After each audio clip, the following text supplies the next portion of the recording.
E aí, fera, tudo certinho? Tópico duvidoso já disponível aí para vocês. Um breve resumo do que vai ser esse tópico duvidoso. Serão vídeos curtos, certo? Onde eu vou atacar pontos específicos de teoria em que eu sei que o aluno ele ficou com dificuldade, certo? Ele fica com dificuldade nesses temas por vários motivos.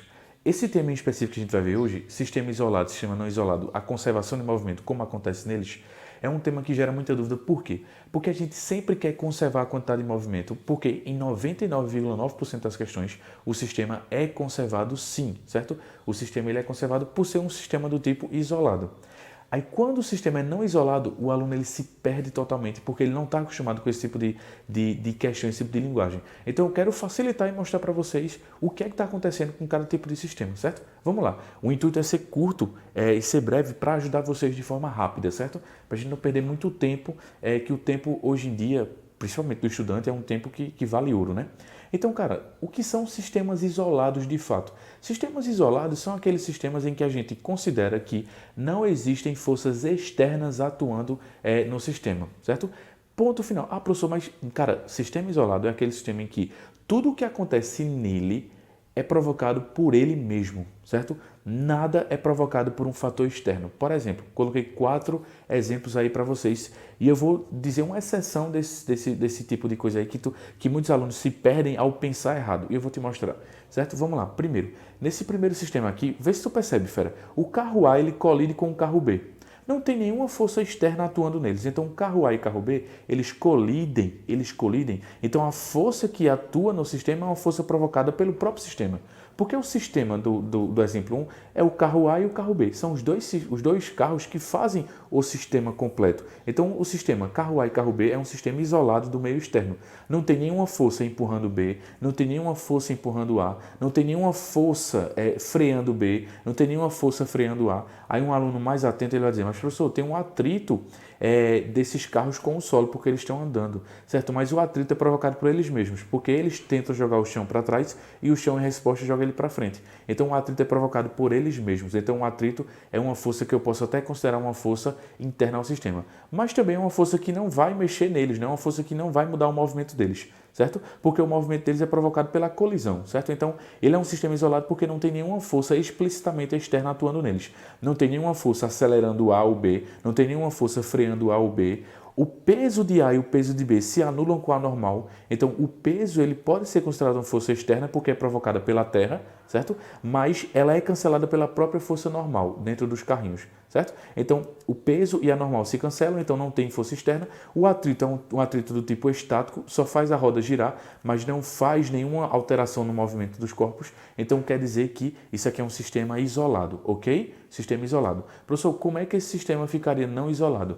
Como eu disse, se existisse um atrito freando os carros, não é o atrito estático que movimenta eles, é um atrito freando, certo? Lembrando que o atrito estático é provocado pelos próprios carros, então é considerado uma força, eu estou considerando para facilitar na tua cabeça, certo? É considerado uma força interna também, porque é provocada pelos próprios carros para eles andarem, certo? Então, se existisse aí um atrito dinâmico freando os carros, ela seria uma força externa. Se existisse uma força de atrito com o vento nesses carros, também é considerada uma força externa, porque ela não é provocada pelos carros, essas forças externas são provocadas por fatores externos, certo? Uma força freando o carro, uma força acelerando um dos carros. Então, são forças que fariam com que o sistema não fosse considerado um sistema isolado, beleza? Outro exemplo disso, uma explosão. Cara, imagina esse corpo aqui redondo, se eu acionasse uma explosão nele, lembra que a explosão, ela parte de um processo químico no interior desse corpo. Então, é um sistema que acontece interno ao corpo. Então, é uma força interna. Ela não é uma força externa. Então, uma explosão também é considerada um sistema isolado. Outro exemplo disso, terceiro exemplo, uma explosão também, onde eu tenho uma arma disparando um projétil. Esse disparo ele acontece devido à combustão da pólvora que tem dentro dessa arma, certo? Então é um sistema isolado porque o que movimenta o projétil para frente é justamente uma força interna, certo? E lembra, o projétil vai para frente e a arma vai para onde? A arma vai para trás, beleza? Outro exemplo, considerando que esse projétil ele se deslocou e entrou em contato com um bloco. Quando ele entrar em contato com esse bloco, o próprio bloco freia esse projétil. Então, o sistema bloco-bala é um sistema isolado, porque todas as forças são provocadas por partes do sistema, certo? Então, essa balinha daqui, ela entra no bloco, o bloco freia essa bala, mas o bloco ele não para, o bloco ele continua um movimento por conta da colisão que a bala provocou nele. Então, o sistema isolado, projétil e bloco, é um sistema isolado porque não tem nenhuma força externa atuando neles. Tranquilo, fera? Então, eu quero que tu entenda o seguinte. Sistemas isolados são sistemas que não têm forças externas atuando no sistema, certo? É basicamente o seguinte, eu não vou ter forças acelerando ou freando os corpos que fazem parte desse sistema isolado, certo? Então, esse sistema é isolado por conta disso, porque não tem nenhuma força externa acelerando ou freando os dois. Esse sistema aqui é isolado porque não tem nenhuma força externa acelerando ou freando esse cara. Esses dois carinhas que fazem parte de um mesmo sistema são considerados isolados por quê? Porque não tem nenhuma força externa acelerando ou freando esse corpo. A mesma coisa aqui. O projétil e o bloco são considerados sistemas isolados porque não tem nenhuma força externa acelerando ou freando o bloco e a bala. Tu entende isso, fera? Tem que ficar muito atento a isso. Beleza, fera? Isso são sistemas isolados. Lembrando, para que esses 4 exemplos aqui sejam sistemas não isolados, basta ter uma força externa freando ou acelerando um dos componentes do sistema, certo? Lembrando que sistemas isolados geralmente são compostos por um ou mais corpos, certo? Geralmente, tu nota aí, geralmente são 2, certo? Aí eu quero frisar uma coisa importante. Nesses sistemas isolados aqui, tu pode aplicar sem medo nenhum. Quantidade de movimento antes da perturbação é igual a quantidade de movimento depois da perturbação. E lembra que a perturbação ela pode ser de basicamente 3 tipos. Um impulso ou empurrão, certo? Esse é o primeiro exemplo. O segundo tipo, né? Desculpa, o primeiro tipo, empurrão ou impulso. O segundo tipo, uma colisão. E aí lembra que as colisões podem ser de 3 tipos, né? Elástica, totalmente elástica ou totalmente inelástica, não é isso? Essa elástica ela é parcialmente elástica, né? É parcialmente elástica. Então, lembrando, as colisões podem ser de 3 tipos. A elástica ou parcialmente elástica, né, que é aquela que não conserva a energia mecânica, mas ela conserva a velocidade, conserva a quantidade de movimento, não é isso? Conserva a quantidade de movimento. O segundo tipo, a totalmente elástica, aquela que conserva tudo, conserva tanto a energia como também conserva a quantidade de movimento. E a totalmente inelástica, que é a que mais cai. Ela não conserva a energia também, ela não conserva a energia, mas conserva também a quantidade de movimento, certo? Vamos lembrar disso. Tranquilo? Beleza. E o terceiro tipo de perturbação é uma explosão, né? É uma explosão, certo? Vale também ressaltar aquela historinha das colisões. Eu vou até anotar aqui, ó. Tem a totalmente, né? A totalmente, a que a gente discutiu agora, totalmente elástica. A parcialmente elástica, que eu vou chamar só de elástica, certo? Ou então, parcialmente elástica, tanto faz. E a totalmente inelástica, certo? Vamos lembrar dos coeficientes de restituição, tu lembra? A totalmente elástica, o coeficiente de restituição, ele vale 1. A parcialmente elástica, o coeficiente de restituição está entre 0 e 1. E a totalmente inelástica, o coeficiente de restituição é 0. A totalmente inelástica ela é mais importante porque ela é a que mais cai. Ela é a que a gente mais vê no dia a dia da gente, certo? Na totalmente inelástica, os corpos eles colidem e continuam juntos. Na parcialmente, eles colidem, perdem um pouco da energia, mas andam separados. E a totalmente elástica, eles batem e andam totalmente separados, não perdem nada de energia, certo? Então, ó, essa aqui, ó, a energia é totalmente conservada. Aqui, ó, a energia, ela é perdida, certo? Ela não é conservada.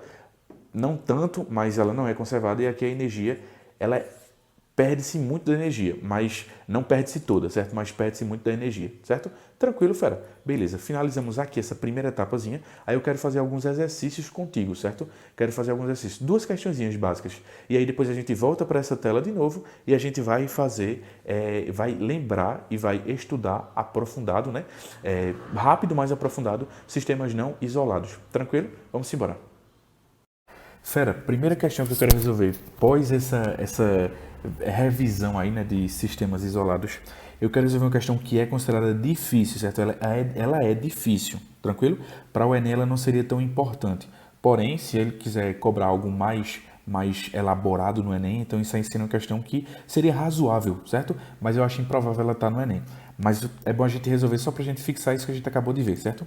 Ele fala o seguinte, ó, 2 fios inextensíveis, paralelos, idênticos e de massas desprezíveis suspendem um bloco regular de massa 10 kg, formando um pêndulo vertical balístico, inicialmente em repouso, certo? Então, inicialmente o bloco está em repouso. Um projétil de massa igual a 100 gramas com velocidade horizontal penetra e se aloja no bloco. E, devido ao choque, o conjunto se eleva a uma altura de 80 centímetros, conforme figura abaixo. Considere que os fios permaneçam sempre paralelos. A velocidade do projétil imediatamente antes de entrar no bloco é... Aí, dados, despreze a resistência do ar. Cara, quando ele fala isso, despreze a resistência do ar, ele dá um indicativo que é um sistema isolado. Então, o sistema fio, bloco, projétil e até o teto que está segurando esse sistema é tudo um sistema isolado, certo? Isso é tudo um sistema isolado. Não tem forças externas atuando nele. Por até ter um peso atuando e tal, mas o peso não vai influenciar no movimento dele, certo? Porque o que faz o bloco subir e descer é justamente esse movimento do projétil. Certo? A energia que esse projétil fornece ao sistema faz com que o sistema suba. Então, essa energia ela é conservada, transformada em outro tipo de energia potencial, certo? E depois ele retorna e fica no movimento de um pêndulo, certo? Tranquilo, fera? Massa. Ele quer a velocidade do projétil. Tranquilo, ele quer a velocidade do projétil. Aí, cara, quando eu vejo esse tipo de questão, eu já penso em uma coisa, cara. Eu já penso em fazer a conservação da quantidade de movimento, certo? Entre projétil e bloco. Por que eu já penso nisso? Porque eu sei com toda certeza aí que esse sistema é um sistema isolado, então já posso conservar a quantidade de movimento, certo? Então, o que eu vou fazer? A quantidade de movimento antes da colisão é igual à quantidade de movimento depois da colisão, certo? Lembrando, isso é um sistema conservativo porque não tem nenhuma força externa atuando. Ele deveria deixar claro as forças, se tem alguma força dissipativa ou não, certo? Ele não tem que deixar claro todas as forças externas que atuam, mas ele tem que deixar claro principalmente as forças dissipativas. E quando ele pede que eu despreze a resistência do ar, isso é um código para eu entender que o sistema é conservativo. Tranquilo, fera? Isso é um código. Lembra sempre disso. É um código para a gente entender que o sistema é isolado e é um sistema conservativo. Beleza? Massa. Então, a quantidade de movimento antes vai ser a quantidade de movimento. Lembra que a colisão é entre projétil e bloco, né? Então, a quantidade de movimento antes é a quantidade de movimento do projétil mais a quantidade de movimento do bloco. Isso aqui é igual a depois. Depois, cara, vê se tu percebe. O projétil entra no bloco e eles sobem juntos. Então, eles andam juntos depois, né? Então, é uma colisão totalmente inelástica. Então, vai ser uma quantidade de movimento deles juntos. Projétil mais bloco. Tranquilo, fera? Massa. Vamos listar as coisas? Ó, quantidade de movimento do projétil é a massa do projétil vezes a velocidade do projétil, que é justamente o que eu quero, a velocidade do projétil antes de colidir, certo? Mais a quantidade de movimento do bloco, que é a massa do bloco vezes a velocidade do bloco.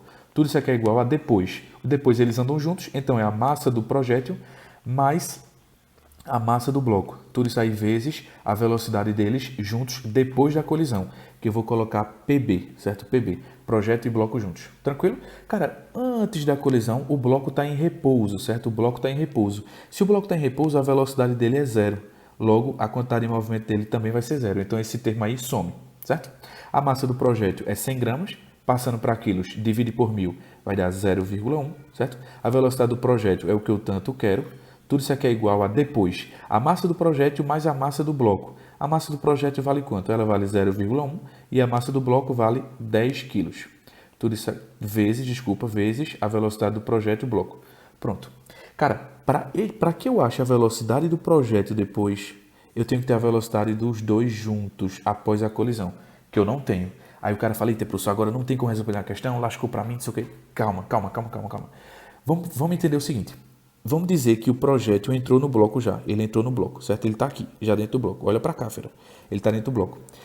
A velocidade que o projétil entra no bloco faz com que todo o sistema bloco mais bala subam e adquiram uma altura de quanto? 80 centímetros. Ou seja, a energia cinética do início, projétil mais bloco, quando o projétil já está dentro do bloco, a energia cinética ela foi toda convertida em energia potencial aqui.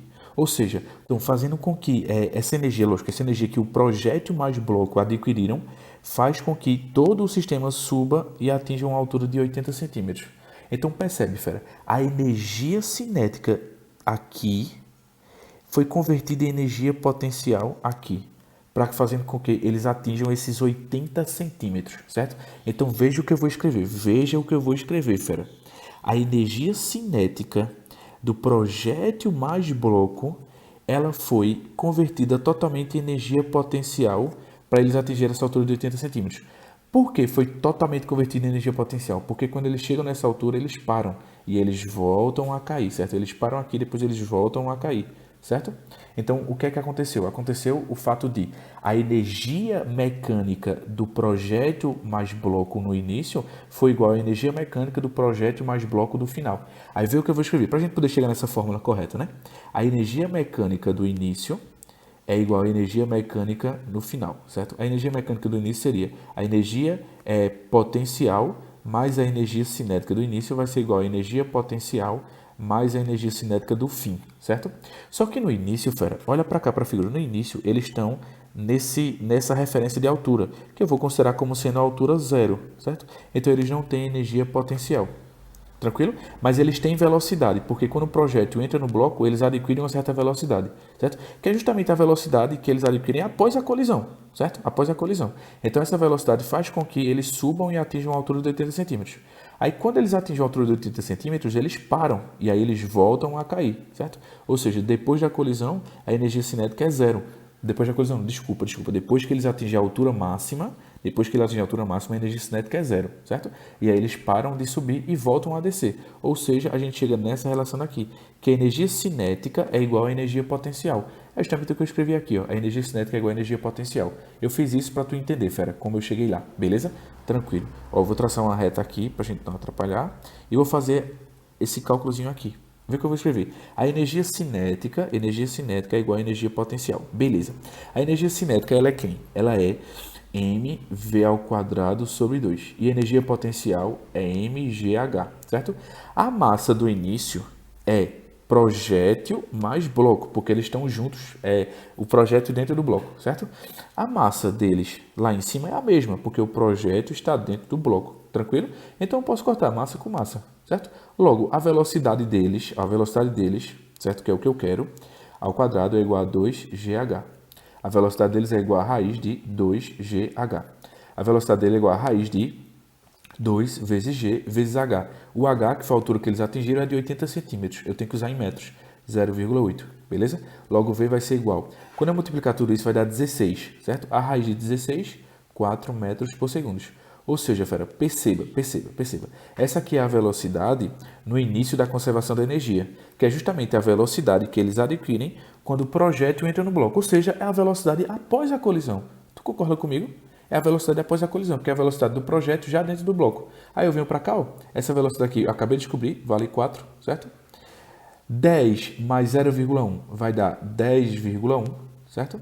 Tudo isso aqui é igual a 0,1 vezes a velocidade do projétil, certo?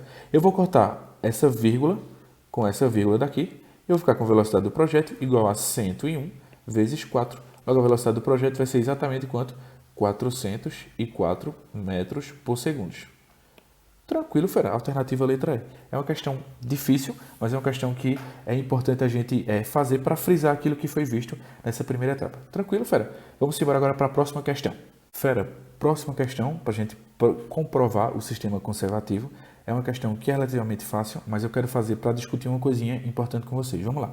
Ele fala assim, ó, na figura a seguir, o peixe maior de massa 5 kg nada para a direita a uma velocidade de 1 metro por segundo. E o peixe menor, de massa 1 kg, se aproxima dele a uma velocidade de 8 metros por segundo para a esquerda. Despreze qualquer efeito da resistência do ar. Cara, esse é o código. Quando ele fala isso, é o código para a gente entender que o sistema é do tipo conservativo, certo? Ele não tem forças externas atuando, não tem nenhum atrito dinâmico, não tem nada interferindo no movimento, certo? Beleza. Aí ele continua. Após engolir o peixe menor, o peixe maior terá uma velocidade. Cara, isso é um sistema puramente conservativo, certo? Mas eu quero falar uma coisinha importante. Existe a força peso desses peixes atuando nele, certo? Existe essa força peso. Ele pediu para que a gente desconsiderasse qualquer força que a água exercesse aí, certo? Qualquer resistência que a água oferecesse. Então só tem um peso deles atuando neles. Sabendo disso, o peso é uma força externa, porque o peso é provocado pela Terra. Eu vou te mostrar isso na próxima parte do vídeo. Mas eu já quero adiantar uma coisa importante. Eu quero te adiantar o seguinte. A força ela é totalmente vertical. E o movimento é totalmente horizontal. Nada vertical vai influenciar no movimento que é totalmente horizontal, certo? Eu vou te mostrar isso. Então, cara, em sistemas em que colisões, empurrões, impulsos acontecem totalmente horizontais, nada vertical vai influenciar nisso. Nenhuma força vertical influencia, certo? Logo, não te preocupe com isso. Eu vou te explicar isso já já, certo? Mas já quero que entre na tua mente. um movimento que é totalmente horizontal, nada vertical vai influenciar nele, certo? Beleza, eu vou te mostrar alguns exemplos disso, na próxima sessão, certo? Depois que a gente terminar essa questão daqui. Vamos lá, vamos continuar. Então, ele quer que eu calcule qual é a velocidade após o peixe maior engolir o peixe menor, ou seja, após a colisão dos dois, não é isso? Cara, sistema conservativo, vou aplicar a conservação da quantidade de movimento. Q antes é igual a Q depois, tranquilo, certo? Beleza, Q antes, os dois peixes têm movimentos, certo? Separados, então é a quantidade de movimento do peixe maior. Eu vou botar a quantidade de movimento C, que é do peixe cinza, mais a quantidade de movimento do peixe amarelinho, certo? Beleza, é igual a quantidade de movimento depois. Depois, eles se colidiram, o peixe amarelo está dentro do peixe cinza, certo? Então, eles andam juntos. Então, é a quantidade de movimento do cinza mais do amarelo, certo? Eles estão juntos agora, estão juntos. Beleza. A quantidade de movimento do cinza é a massa do cinza vezes a velocidade do peixe cinza, mais a quantidade de movimento do amarelo. É a massa do amarelo vezes a velocidade do amarelo, certo? É igual a quantidade de movimento depois, que são os dois juntos, que é a massa do peixe cinza mais a massa do peixe amarelo, tudo isso multiplicado pela velocidade deles juntos, certo? A velocidade deles juntos. Tranquilo. Vamos colocar os valores e a gente termina a questão. A massa do peixe cinza, ela vale 5, certo? E a velocidade do peixe cinza vale 1. Tranquilo? Beleza. A massa do peixe amarelo vale 1 e a velocidade dele, vê como eu vou colocar, a velocidade dele vale menos 8. Professor, por que menos 8? O que é isso aí? Menos 8. Cara, eles estão em sentidos opostos. Se eu coloquei para a direita positivo, para a esquerda tem que ser o quê? Negativo, certo? Para a esquerda tem que ser negativo. Tudo isso aqui vai ser igual a massa deles somados, que vai dar quanto a massa deles somados? 5 mais 1 vai dar 6, vezes a velocidade deles juntos, C mais A, certo? Beleza. Vamos terminar essa continha? 5 vezes 1 vai dar 5, certo? 5 vezes 1 vai dar 5. E 1 vezes menos 8 vai dar quanto? Vai dar menos 8, certo? Tudo isso aqui igual a 6 vezes velocidade dos dois juntos. Tranquilo. Isso aqui vai dar quanto? Isso aqui vai dar menos 3 igual a 6 vezes a velocidade dos dois juntos. Quando eu passar o 6 dividindo, vou ficar com menos 3 dividido por 6 é igual à velocidade dos dois juntos. Logo, menos 3 dividido por 6 vai dar menos 0,5 metros por segundo. Cara, se deu negativo a velocidade, é porque ela é no sentido da velocidade que eu coloquei negativa na minha questão, certo? Qual foi a velocidade que eu coloquei negativa? Menos 8. Menos 8 aponta para onde? Para a esquerda, e é negativo. Se a minha conta deu negativo, então ela também aponta para a esquerda. Logo, a velocidade do conjunto vai ser negativa, ou seja, vai ser para a esquerda, certo? Porque para a esquerda era o que era negativo, e vale meio. Isso está onde? Alternativa letra A. Ela vale meio e é para a esquerda. Se tivesse dado positivo, seria para a direita, porque o que eu adotei para a direita foi o positivo, certo? Foi 1. E o que eu adotei para a esquerda foi o negativo, menos 8. Se deu negativo, então é para a esquerda. Tranquilo, fera? Alternativa letra A. Beleza? Vamos agora para sistemas não conservativos. Presta atenção, fera. É importante. Tranquilo? Vamos embora. Fera, sistema não isolado. Cara, é muito fácil perceber quando o sistema é não isolado. É muito fácil. Porém, a gente tem muita dificuldade de visualizar isso nas questões porque a gente não tem muitas questões com isso, certo? A gente é muito acostumado a sistemas isolados e ponto. Quando cai um sistema não isolado, a gente fica um pouco perdido porque a gente não é acostumado a isso, certo? Então, o intuito dessa parte do vídeo é mostrar a vocês que é fácil entender quando o sistema é não isolado. Vou te mostrar. É muito simples. Um sistema é não isolado quando eu tenho, o sistema, forças externas atuam nesse sistema, ou seja, é um sistema com atrito dinâmico ou uma força F atuando externamente ao sistema. Eu tentei usar os sistemas que a gente viu na primeira parte do vídeo. Ó. Percebe? Esse carinha daqui é um sistema isolado porque não tem forças externas, certo? Mas ele passa a ser um sistema não isolado quando a gente tem um atrito dinâmico freando esses corpos. Então, cara, vê como é fácil perceber quando o sistema é não isolado. O sistema é não isolado quando a gente tem alguma força interferindo no movimento desses corpos. E é uma força provocada por fatores externos. Por exemplo, A e B. A colisão entre eles surgem várias forças, mas são forças internas, provocadas por parte do sistema, que é A e B. Mas se o chão tem um certo coeficiente de atrito e a roda começa a derrapar nesse chão, então o chão começa a exercer um atrito dinâmico contrário ao movimento. Ou seja, é um atrito freando esses corpos. Ou seja, o que é que acontece? O atrito é uma força externa que freia os corpos. O corpo está perdendo velocidade. Então percebe, tem uma força externa freando os corpos. Então é um sistema não isolado. Sistema não isolado é aquele sistema onde a gente sempre vai notar uma força querendo mexer na aceleração do sistema, certo? É basicamente isso. Então, ó, nesse caso aqui, eu tenho um atrito dinâmico freando os corpos, então é um sistema não isolado. Se eu tivesse uma força F, que o vento está fazendo contrário ao movimento de B, certo? Contrário ao movimento de B. Então isso aqui se torna um sistema não isolado porque agora tem forças dissipativas do ar atuando no sistema. Ah, teve um terceiro carro que colidiu com A. Ah, mas meu sistema isolado é só AB. Então quando esse cara colidiu em A, ele é um fator externo. Então são forças externas atuando nele. Beleza, fera? Por isso que eu coloco aqui, ó, sistema não isolado é quando tem um atrito dinâmico ou então uma força F atuando no sistema. E essa força F é uma força externa, certo? É fácil de perceber, é muito fácil de perceber. Um terceiro caso. Aquele caso em que eu coloquei aqui, ó, que o projétil entra em contato com o bloco, certo? Esse sistema aqui é um sistema conservado, certo? É um sistema conservado. E já eu volto para a exceção disso aqui, né? Isso é um sistema conservado. Mas quando a gente tem uma força F atuando no sistema, segurando o bloco, a bala vai bater no bloco e a bala deveria ser freada pelo próprio bloco e os dois andarem juntos. Mas como eu tenho uma força externa segurando, eles não andam juntos. Então, essa força F é uma força externa. Ela não é nem provocada pelo bloco e nem provocada pelo projétil. Ela é uma força externa. Então, se ela é uma força externa, ela é um fator externo. Se é um fator externo, é um sistema não isolado. Tu percebesse, fera? Então não tem para onde correr. São forças que alteram o movimento, alteram a dinâmica do movimento. O movimento aqui deveria continuar junto. Não continua porque tem uma força externa freando eles. O movimento aqui deveria continuar, depois da colisão eles deveriam continuar andando juntos, mas tem um atrito dinâmico freando eles. Vai ter um carro que vai bater neles e vai mudar o sistema. Vai ter um vento que vai mudar o sistema. Então, forças externas, eles mexem naquilo que a gente espera do sistema, certo? É simples de entender isso. Aí eu quero ir para a exceção do sistema isolado, que é onde muito aluno erra. Cara, percebe esses dois caras daqui. Esses dois caras daqui, muito aluno devia estar pensando quando eu listei, né? Professor, tem um peso aqui, atuando no projeto, atuando na arma, tem um peso atuando no bloco, tem um peso atuando no projeto, mas, cara, todo esse movimento daqui, ele é um movimento horizontal. Tu lembra que nada vertical influencia nas grandezas horizontais? Então, o que é que eu posso afirmar com toda certeza em cima disso? Eu posso afirmar que esse peso aqui, por ser uma força externa, ele deveria tornar esses sistemas não isolados.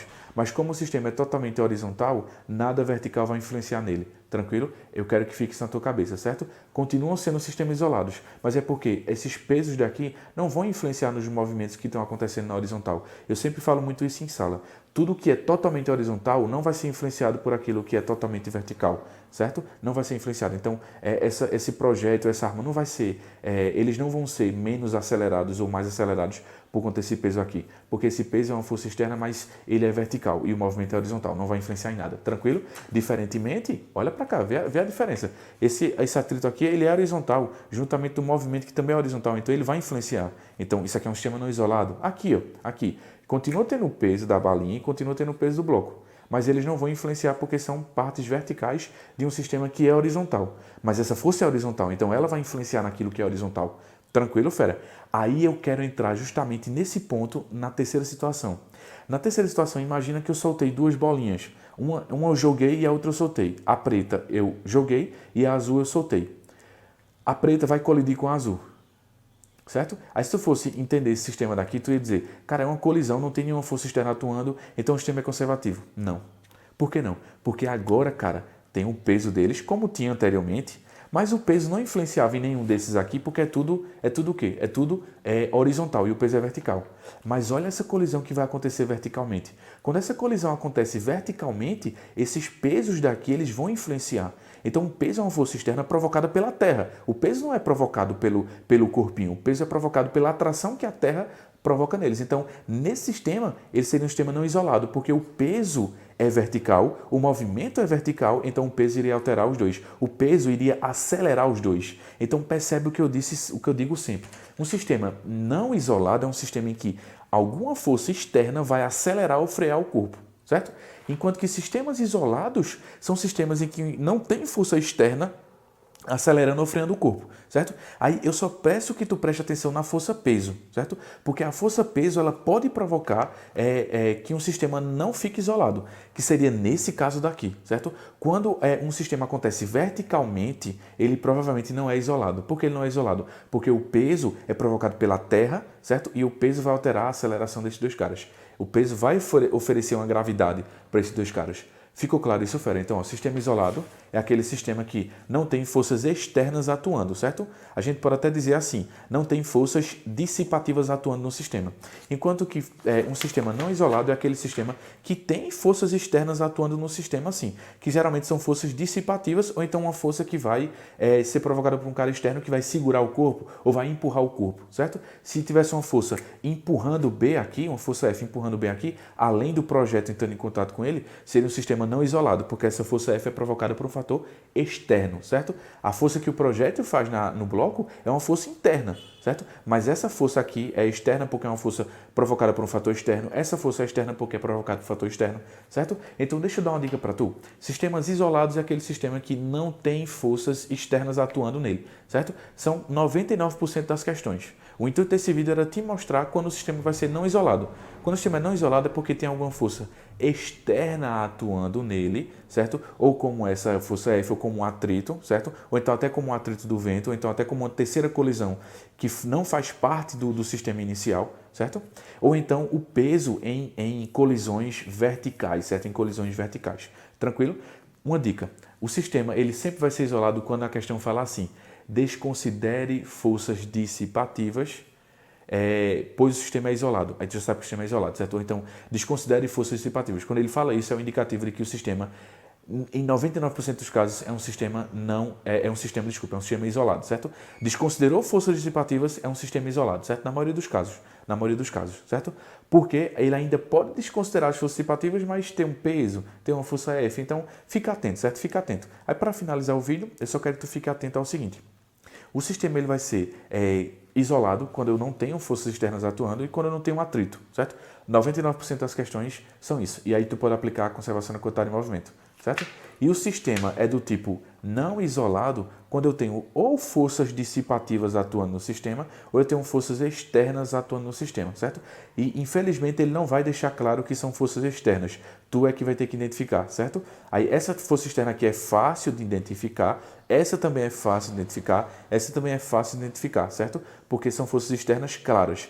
Mas o peso não é muito claro de identificar. Aí eu quero que tu bota na tua cabeça, um sistema vertical, uma colisão que acontece verticalmente, vai ter o peso influenciando, então é um sistema não isolado, certo? Então, para finalizar, colisões verticais são geralmente sistemas não isolados. E tu entende como é raro isso cair? É muito raro, né? Muito raro.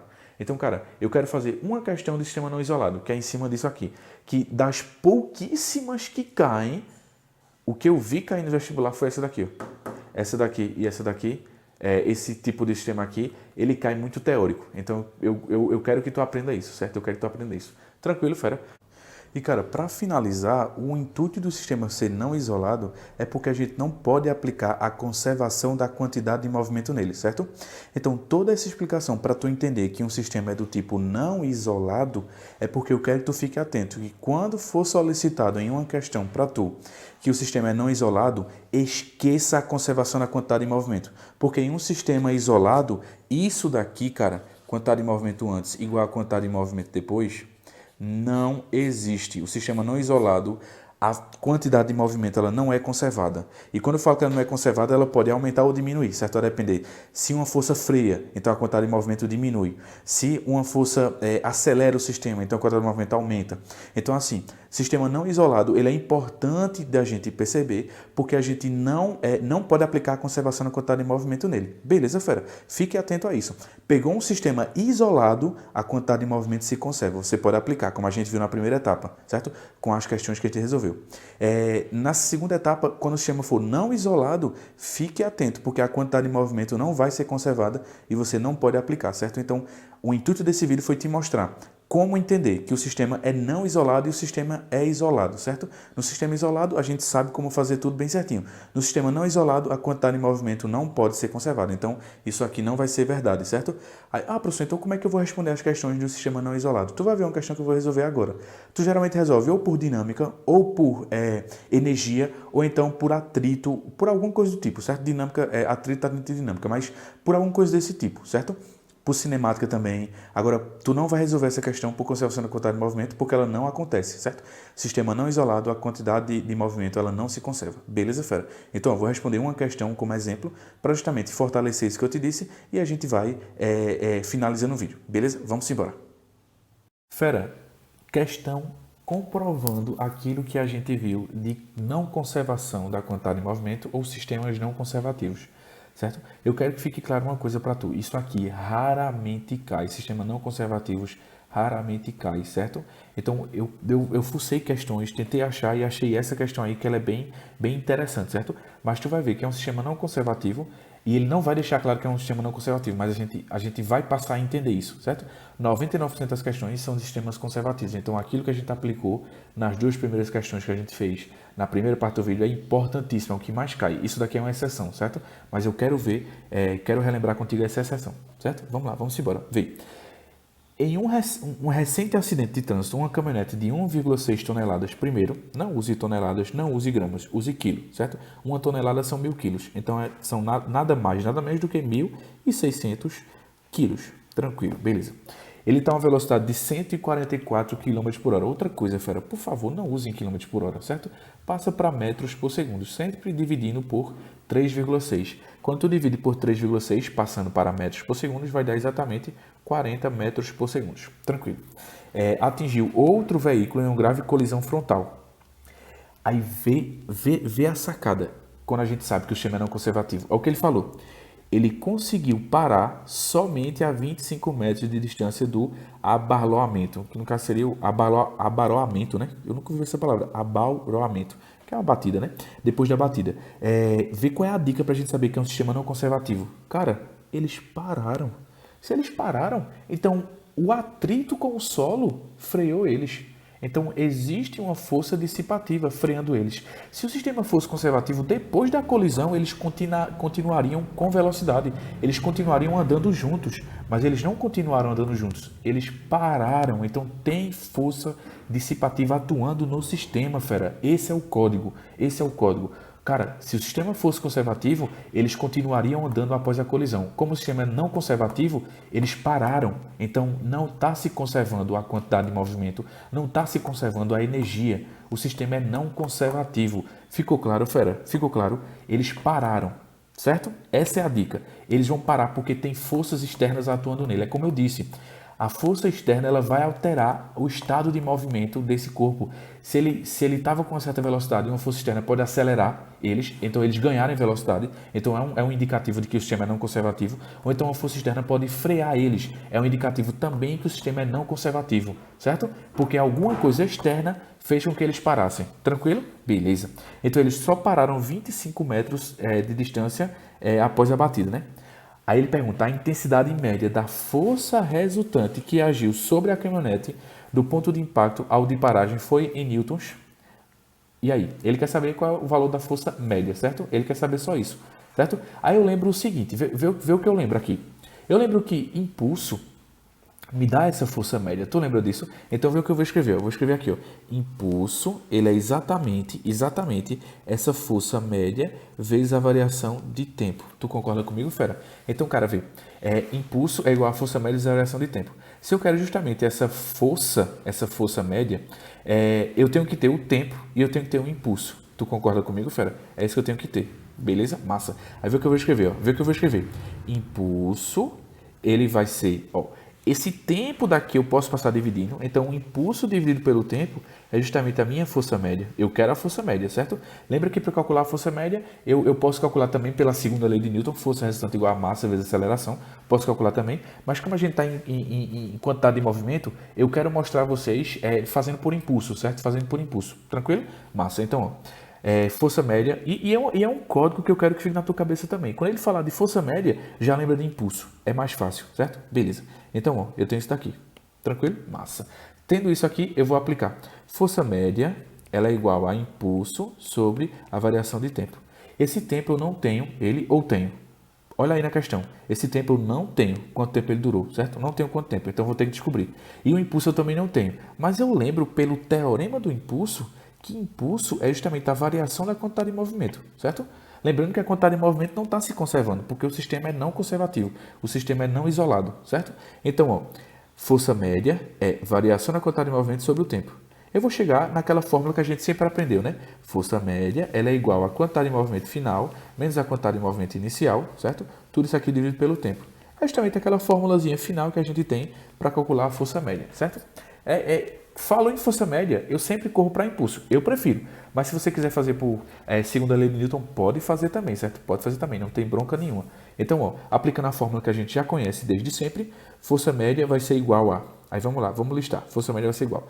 Quantidade de movimento final. Eles não pararam? Então, essa quantidade de movimento final é quanto? Zero. Então, zero, certo? Menos a quantidade de movimento inicial. Quanto é a quantidade de movimento inicial? A quantidade de movimento inicial é massa vezes velocidade inicial, né? Qual é a massa inicial? A massa inicial é de 1.600. E a velocidade inicial era de quanto? Era de 40, certo? Era de 40. No final, eles têm uma massa diferente, porque um carro juntou com o outro, né? Um carro juntou com o outro. Só que não me importa essa velocidade final, porque no final eles estão parados. Se eles estão parados, então a velocidade final ela vai ser zero, certo? Beleza. E a quantidade de movimento final também vai ser zero. Então a massa final deles pouco importa para mim. E a massa inicial é só da caminhonete, porque a caminhonete é que tinha movimento antes da colisão. Tudo isso aqui dividido pelo tempo, que eu não tenho. Eu não tenho quanto tempo essa colisão durou. Mas, cara, a colisão não durou exatamente a quantidade de tempo que ele demorou para andar esses 25 metros, porque durante 25 metros eles pararam, certo? Eles pararam. Então eu vou achar o tempo nesses 25 metros, certo? Aí vou aqui, ó. Eu tenho que a velocidade inicial deles era de 40 metros por segundo. Deles não, né? Dele, da caminhonete. A velocidade final vai ser zero, porque eles param, certo? A distância que eles andaram foi de 25 metros, certo? E eu quero justamente saber em quanto tempo isso ocorreu, certo? Eu quero saber se em quanto tempo ocorreu, tranquilo? E aí, qual é a relação matemática que eu vou usar? Eu vou usar, primeiro, eu vou colocar sorvetão dentro de vermes voadores, certo? Eu coloco sorvetão dentro de vermes voadores para chegar numa fórmula final. Eu estou fazendo isso, para a gente ser mais rápido, certo? Para a gente não perder muito tempo. Eu só ia colocar sorvetão dentro de vermes voadores, substituindo a aceleração. Tu isola a aceleração em vermes voadores e joga dentro de sorvetão, certo? E aí tu vai chegar na fórmula final, em que tu vai ter o seguinte, ó. S menos S0, eu passei o S0 para o outro lado da igualdade do sorvetão, igual a V final mais V inicial, tudo isso aqui dividido por 2, e tudo isso vai ser multiplicado pelo tempo, certo? Eu só estou pegando, eu faço o seguinte, eu vou só começar aqui, só para tu entender, velho. Só para tu entender. Eu vou ter isso aqui, ó. Eu vou isolar a aceleração, eu vou ficar com V menos V0 dividido pelo tempo, certo? Tudo isso daqui é igual a aceleração, certo? Eu passei isso para cá, depois dividido pelo tempo, achei isso, certo? Achei isso daqui. Aí eu vou pegar essa aceleração, colocar no lugar de sorvetão, trabalhar e eu acho essa fórmula final daqui, certo? Eu acho essa fórmula final daqui, ó. Acho essa daqui, beleza? S menos S0 é ΔS, certo? V mais V0 sobre 2, tudo isso aqui multiplicado pelo tempo, que é o que eu tanto quero, certo? O ΔS dele vale quanto? O ΔS é o quanto ele andou, 25, certo? V mais V0. V mais V0 vai dar quanto isso? O V inicial dele era 40 e o V0 é 0, então vai dar 40. Tudo isso dividido por 2 vezes o tempo, que é o que eu tanto quero, certo? Ó, o tempo passa multiplicando, o 2 passa multiplicando para cá e o 40 passa dividindo. Então eu vou ter 50 dividido por 40, isso aqui é o meu tempo. Logo, o meu tempo vai dar exatamente quanto? Ele vai dar 1,25 segundos, certo? Essa questão é difícil, né, fera? Ela é difícil, mas, enfim, é bom a gente fazer. Achei o tempo, volto para cá, 1,25 aqui embaixo. Tranquilo, fera? Simplesmente isso. E eu vou ter menos 1.600 vezes 40, tudo isso dividido por 1,25, certo? Quando eu fizer essa continha, geral vai dar 51.200 newtons negativos, ou seja, é uma força que está freando o sistema, certo? Então, fera, para a gente finalizar, eu só quero lembrar o seguinte, quando o sistema é não conservativo, esqueça a conservação da quantidade de movimento, certo? Então são questões raras de cair, certo? E quando cai, geralmente ele pede isso, força média, certo? E a gente aprendeu como calcular a força média de forma bem tranquila. Força média é essa formulazinha final daqui. Aí eu quero até lembrar contigo que para calcular a força média a gente também pode, se ele me der um gráfico, né? Eu posso calcular pela área do gráfico o impulso e dividir pelo tempo. Eu já tenho uma força média, né? Dá uma revisadazinha isso lá no caderno da gente, no livro da gente, certo? E a gente finaliza por aqui, beleza? Só lembrando, é muito raro cair questões que são sistemas não conservativos. E quando caem, tu geralmente vai resolvê-las por outros métodos, certo? Ou por impulso, ou por velocidade média, ou por lei de Newton. Tu sempre resolve por esses princípios, certo? Tranquilo, fera? Então finalizamos por aqui. Um cheiro a todos e até a próxima. Tchau!